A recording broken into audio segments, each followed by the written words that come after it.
அஸ்ஸலாமு அலைக்கும். மீண்டும் மிக முக்கியமான ஒரு தகவலோடு தான் வந்திருக்கேன். வீடியோவை கடைசி வரைக்கும் பாருங்க.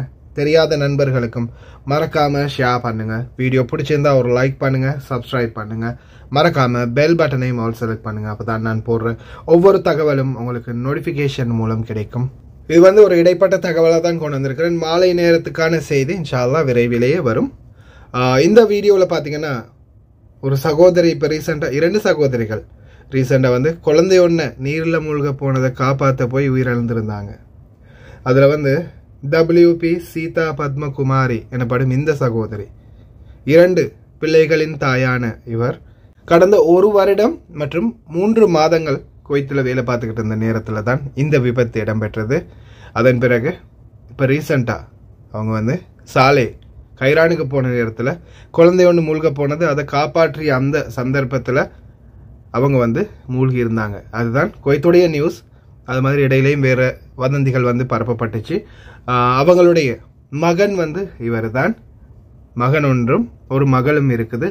கணவர் கைவிடப்பட்ட நிலையில் இவங்க வயதான தாய் தந்தையரிடம் தான் தன்னுடைய குழந்தைகளை ஒப்படைச்சிட்டு வாழ்வாதாரத்தை தேடி வெளிநாட்டுக்காக வந்தாங்க. வந்த நேரத்தில் 1 வருடமும் கிட்டத்தட்ட 2.5-3 மாதங்களும் வேலை பார்த்துக்கிட்டு இருந்த சூழலில் தான் இந்த விபத்து ஏற்பட்டது. இந்த வெளிநாட்டிலே எங்களுடன் சேர்ந்து பணியாற்றிய ஒரு சகோதரி இன்று எங்களோடு இல்லை.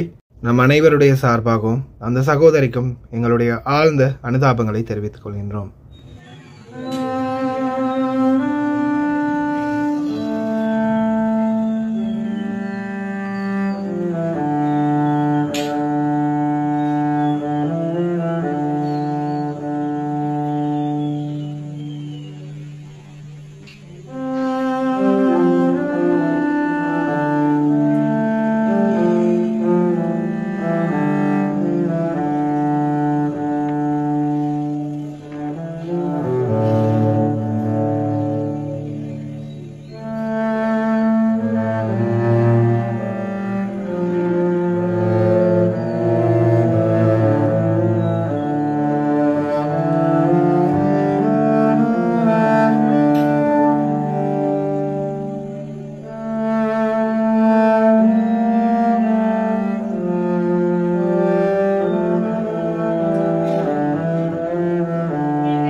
உங்களுக்கே தெரியும், நியூஸ் என்ன அப்படின்றது உங்களுக்கு நல்லாவே தெரியும்.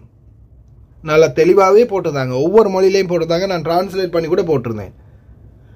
ஒரு 2 பணிப்பெண்கள் 3 பணிப்பெண்கள் குழந்தை ஒன்று மூழ்க போனதை காப்பாற்றினாங்க. அதன் பிறகு 2 பேர் நீரில் மூழ்கினாங்க, உயிரிழந்தாங்க. ஒருவர் மருத்துவமனையில் அனுமதிக்கப்பட்டார் அதிதீவிர சிகிச்சையில். இதுதான் தற்போது குவைத்தில் வெளியாகின நியூஸ். அதுக்கப்புறமா ஒரு மேடம் வீடியோ ஒன்று போட்டாங்க. அதால் பெரிய அளவான பிரச்சனைகள் உருவாகிச்சு.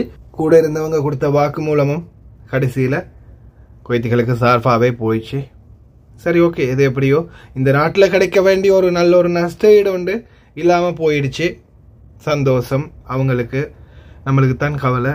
நம்மளுடைய ஒரு சகோதரி, நம்மளோட கூட வேலை செஞ்ச ஒரு சகோதரி இன்னைக்கு நம்மளோட இல்லை. காரணம் தப்பு பண்ண போய் இல்லை, தவறான வழியில் போய் இல்லை, இன்னைக்கு ஒரு குழந்தையை காப்பாற்ற போன இடத்துல தான் இந்த விபத்து நடந்திருக்குது அப்படின்னு சொன்னா அவங்க தியாகம் தான் செஞ்சிருக்கிறாங்க, உயிரை தியாகம் செஞ்சிருக்கிறாங்க. சரியான முறைக்கு சட்டப்படி சாதாரணமா சட்ட ரீதியா பார்க்கும்போது எனக்கு கிடைச்ச தகவலின் அடிப்படையில் கிட்டத்தட்ட ஒருத்தருக்கு வந்து பாத்தீங்கன்னா 25,000 தினார். அப்ப 2 பேருக்கும் சேர்ந்து 50,000 தினார், குறைஞ்சது நாட்டு காசுக்கு அப்படின்னா ஒரு 2.5 கோடி பெறுமதியான பணம் வந்து அவங்களுக்கு நஷ்டஈடா கிடைச்சிருக்கும். இது எப்படியோ அதை இல்லாம ஆக்கிட்டாங்க, ஒரு சிலரால அது இல்லாம ஆகிடுச்சு. நாட்டுல இன்சூரன்ஸ் பணம் அவங்களுக்கு கிடைக்க வேண்டிய பீரோ பணத்தை நாங்க நிச்சயமா பெற்றுக் கொடுக்கறதுக்கான முழு முயற்சியை முன்னெடுத்துக்கிட்டு வரோம். இன்ஷால்லா நிச்சயமா அது கிடைக்கும். அந்த பணத்துக்கான முக்கிய வேலைகளை நான் மற்றும் கோவித்த கமால் சகோதரர் அவர்கள், நாட்டில் உள்ள காஞ்சன சகோதரர் மற்றும் இலங்கை மனித உரிமைகள் மீறல் திணைக்களத்துக்கும் நாங்கள் அறிவிச்சிருக்கிறோம். இன்ஷா அல்லாஹ் நிச்சயம் அவங்களுக்கு கிடைக்க வேண்டிய நியாயமான பணம் கட்டாயம் கிடைக்கும்.